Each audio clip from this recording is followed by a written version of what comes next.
SprintCarUnlimited.com, coming from Volusia Speedway Park. We're here with Big Gator winner, final night winner, Kyle Larson, $20,000. You didn't have one coming into this week. Now you have two wins. It's got to feel special to have a week like this at a place that you race well at, but just haven't always had the results you expected. Yeah, absolutely. I never come here with super high confidence or whatnot, but just to Wednesday night to have speed right off the bat, I was really excited and knew that it was going to be a different week than we've ever had, and felt like with qualifying well, we'd have opportunities to win, and we turn them into wins, winning half the races, and being on the podium every night. So super proud of Paul, really, and the hard work that he's put in to just get our program stepped up a lot. Really, since Kings Royal would be the turning point of our last handful of races. So yeah, just proud of him, and cool to come here, get a couple wins, and win the Big Gator. 8 out of your last 10, in fact, dating back to the Kings Royal.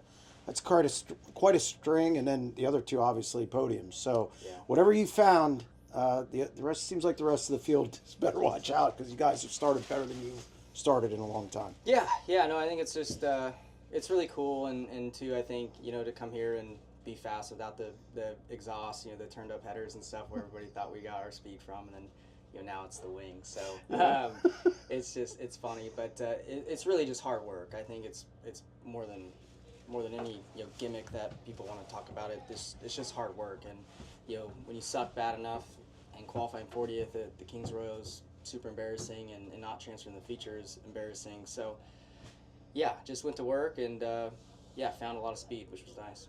Tricky race. Had to get. Was it imperative for you kind of to get the lead early, press as much as you could, just for when the rubber was going to come? Because we all knew it was going to. It's just a matter of when.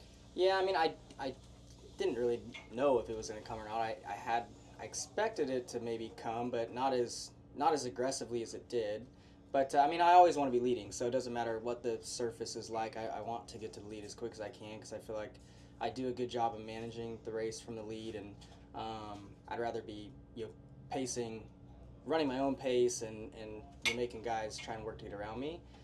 So yeah, it just worked out. I think the red came out there early, and Cody told Gravel I was running the bottom, which helped me out a lot. So he gave me a bunch of fresh air up top, and we drove around him. So was thankful for that. And then I felt like I did a good job in traffic while the track had not taken rubber yet.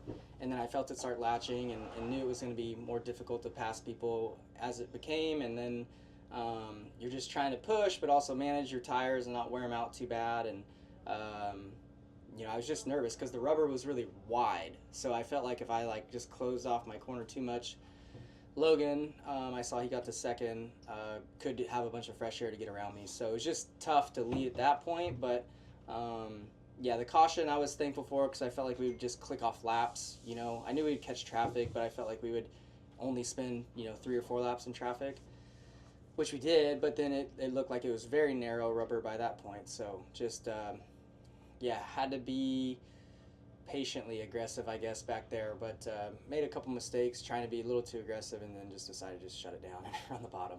Yeah, there was an anxious moment there. I think you were thought about lapping somebody, and then Logan really closed in.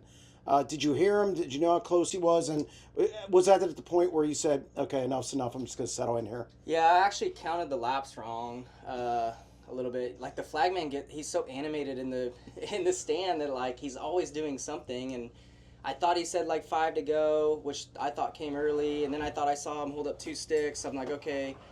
And then I saw him wave a flag. I thought, thanks. Yeah, thanks. I thought that might have been the white. And then that's when it, split down the backstretch. I was like, oh, I can get, some fresh air here if I enter, just above and maybe clear. I can't remember who it was in front of me.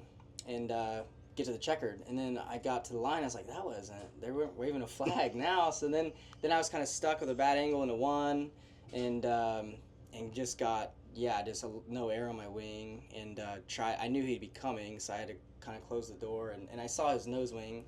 But so then from then on I was just like, okay, let's just ride it out and try and get to the checkered. And if he drives around me, if I hear his engine outside of me or see something, then get a little bit wider. Well, you held on, so congratulations for a solid week. Yeah, thank you.